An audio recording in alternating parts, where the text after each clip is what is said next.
Pemirsa, persoalan virus corona bagi orang Jawa sebenarnya sudah ada solusinya, ada alat-alat negosiasinya yang salah satu.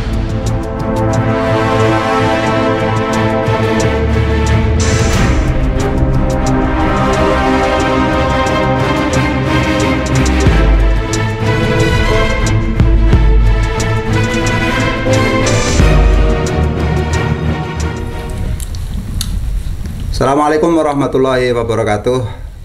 Anda masih bersama Susur TV dan kali ini kita akan bincang tentang corona. Tapi dalam perspektif yang berbeda, kita akan berbicara dalam perspektif ilmu Jawa. Hadir bersama saya Mas Raffi Ananda yang cukup kental dengan ilmu Jawa, dan kita sambil ngopi yang ada rempahnya ini, kita ingin bicara masalah corona dalam perspektif Jawa.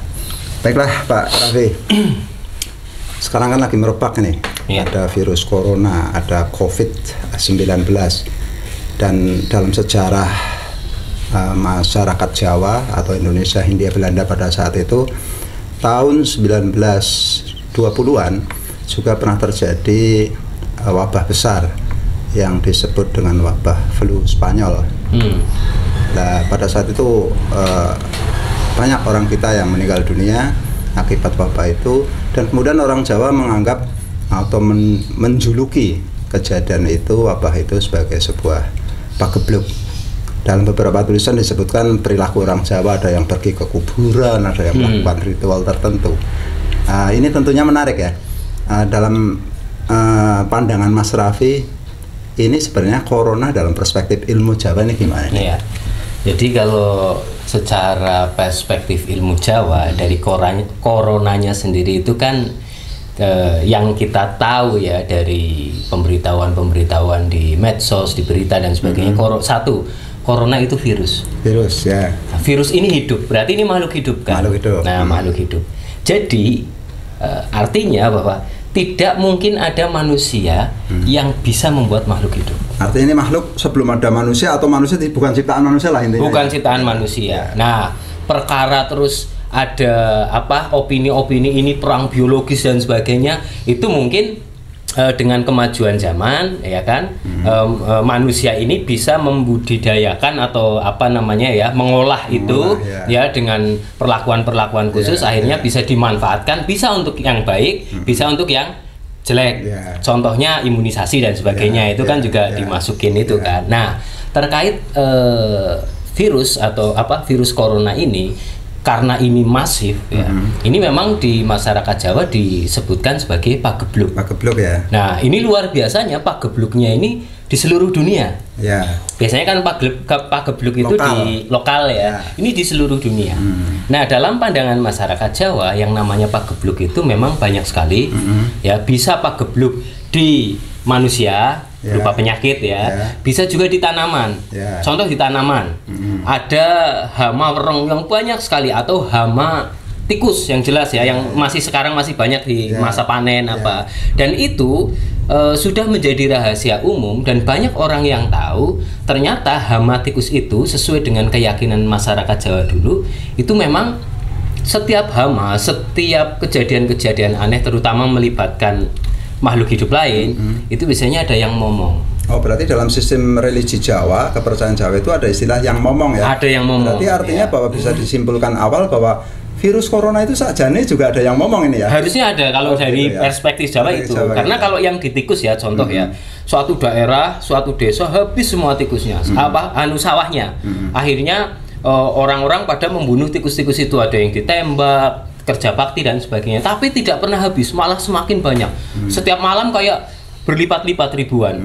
Sampai banyak kesaksian-kesaksian, ada yang melihat ternyata ada orang yang ngomong pakai angon ya, pakai caping dan sebagainya, ada yang mau nembak diperingatkan. Dan bisa jadi corona juga ada yang ngomong tidak pakai caping tuh. Nah, iya pasti ada. Nah, kalau di keilmuan Jawa itu biasanya disebut dengan bangsa berkasakan. Jadi berkasakan itu dia bangsa berkasakan. Berkasakan. Iya. Jadi bangsa-bangsa makhluk halus. Kalau di Jawa itu mengenal makhluk halus kan banyak sekali. Ya, betul. Ada ilo-ilo, banaspati, tepeng reges, tuk-tuk sur, gelidrah, bekasakan dan sebagainya. Dalam beberapa tulisan antropologi kesejaraan itu masalah itu banyak ditulis. Iya, banyak ditulis. Dalam maupun luar negeri. Iya. Ini pastinya ada yang ngomong. Ya. Nah, adanya yang ngomong ini, pengetahuan tentang adanya yang ngomong sebenarnya kalau masyarakat Jawa itu kemudian melakukan ritual-ritual ke makam atau dengan tradisi-tradisi yang lain, itu sebenarnya tujuannya adalah untuk nego dengan yang ngomong itu. Oh, gitu, ya. Untuk nego dengan yang ngomong itu agar tidak ganggu gawe lah istilahnya gitu.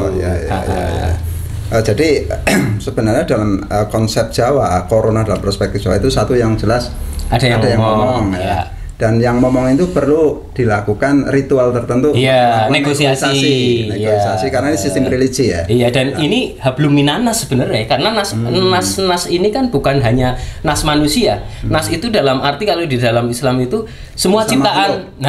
Yaitu. Berarti sebenarnya munculnya corona itu bisa jadi karena pola manusia. Iya, betul sekali. Perlu diperingatkan oleh Tuhan, kemudian melalui makhluk yang lain ya. Iya.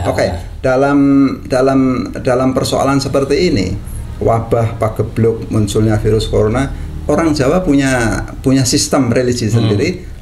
Tentunya punya cara atau jalan keluar untuk menghadapi negosiasinya itu deh. Negosiasinya itu gimana ini? Nah, biasanya dilakukan dua cara. Cara yang pertama itu melakukan selamatan. Selamatan itu tujuannya meminta kepada Yang Maha Kuasa diberi perlindungan melalui para leluhur setempat dan juga nembung terhadap yang ngomong itu. Ya walaupun kita nggak bisa melihat, tapi kita yakin itu ada yang ngomong karena itu memang sudah tugasnya dari Tuhan untuk ngomong itu. Dan biasanya kemudian ada benda-benda fisik yang mendukung untuk melakukan negosiasi atau selamatan itu. Iya, betul. Nah, itu tadi kan selamatan itu kan. Mungkin ada tumpeng, ada sesuai dengan kepercayaan masing-masing, intinya berdoa ya. Nah, yang kedua membuat sambatan. Nah, sambatan itu kata dasarnya sambat. Ini sebenarnya sebuah media. Sambat itu kan berkeluh kesah, bisa diartikan minta tolong, bisa nyambat itu taren, izin. Kita diplomasi loh. Kembali lagi persoalan negosiasi. Nah, sambatan ini dengan benda biasanya. Nah, benda yang biasanya dipakai untuk sambatan oleh masyarakat Jawa sudah menjadi keyakinan turun-temurun dan tentunya itu pasti sudah melalui proses penelitian sebenarnya yang sangat lama. Yang sayangnya masyarakat Jawa itu zaman dulu leluhur kita itu dalam mengajarkan ini tidak vulgar, pakai simbol, dikemas dengan sesuatu yang akhirnya orang sekarang tidak bisa sampai pada inti dari ilmu itu, dianggap klinik dan sebagainya. Nah, sambatannya itu biasanya pakai empon-empon yang dinamakan dingo bengle. Empon-empon dingo bengle. Iya, dingo itu salah satu jenis tanaman ya. Jadi dingo itu sendiri, bengle itu sendiri. Jadi kayak akar itu. Nah, ini baunya memang luar biasa. Baunya ya kayak empon-empon kan baunya menyengat juga kan Nah, itu. Ini sebagai alat negosiasi. Negosiasi itu. Ini antara dingo dengan bengle itu dicampur atau mungkin? Iya, biasanya dicampur karena itu bentuknya umbi-umbian ya. Empon umbi-umbian kayak akar itu biasanya diiris-iris, dimasukkan dalam dalam kantong apa-apa, dipasang di rumah, kadang dibawa, kalau anak kecil itu dibawa. Nah, ini sebenarnya bukan untuk jimat atau apa. Daya kimia atau daya kandungan itu jadi radiasinya kan seberapa gitu kan, ini sebagai proteksi sebenarnya. Jadi negosiasi dengan upaya dalam wujud dohir berupa dingo dengan bunga itu sebenarnya untuk hampir-hampir kayak penangkalnya. Persis anti radiasi lah. Kalau kita di komputer itu kan ada yang layar tambahan untuk anti radiasi itu. Nah, makanya zaman dulu leluhur kita bilang kalau ada bayi rewel dan sebagainya pakai dingo bengle, ya kan? Dingo bengle itu nanti demi orang duit setan ora doyan. Nah, gitu. Sebenarnya persoalan corona mau apapun sebutannya ya. Sebenarnya orang Jawa sudah punya culture sendiri, sudah punya tradisi sendiri, punya sistem religi sendiri yang untuk menangkal apapun yang akan terjadi. Iya, dan luar biasanya orang Jawa dengan adanya wabah-wabah itu, ada pagebluk dan sebagainya, orang Jawa itu lebih banyak rasa ketakutannya itu enggak. Cuma dia lebih banyak waspada, ingat kepada Tuhan, makanya dengan adanya pagebluk ada yang tirakat, ada yang minta petunjuk dan sebagainya. Bukan malah mempunyai rasa ketakutan yang luar biasa dan sebagainya, itu enggak. Artinya menghadapi corona pun orang Jawa sebenarnya relatif cenderung waspada, eling dan waspada, tidak takut, sebab mereka sebenarnya sudah punya sistem religi sendiri, iya, betul. Yang antaranya dengan menggunakan tadi dingo bengle, karena orang Jawa kan dikenal dengan keyakinannya yang kuat. Jadi mereka yakin bahwa memang kalau belum saatnya mati ora bakal mati, gitu kan. Nah, ini yang ketauhidannya orang Jawa ini yang menjadikan setiap ada pagebluk, ada bencana, ada apa, mereka malah kemudian alternatifnya itu lebih mendekatkan diri kepada Tuhan, bukan untuk ketakutan, kayak gitu. Rasa tauhidnya justru malah lebih lurus lagi, tetapi usaha ikhtiarnya pun tetap jalan terus dengan tadi sarana berupa dingo bengle. Nah, satu lagi Pak Salim, jadi ini membuktikan bahwa leluhur kita di masa lalu sudah bisa mengaplikasikan antara keyakinan secara vertikal dan secara horizontal penerapannya.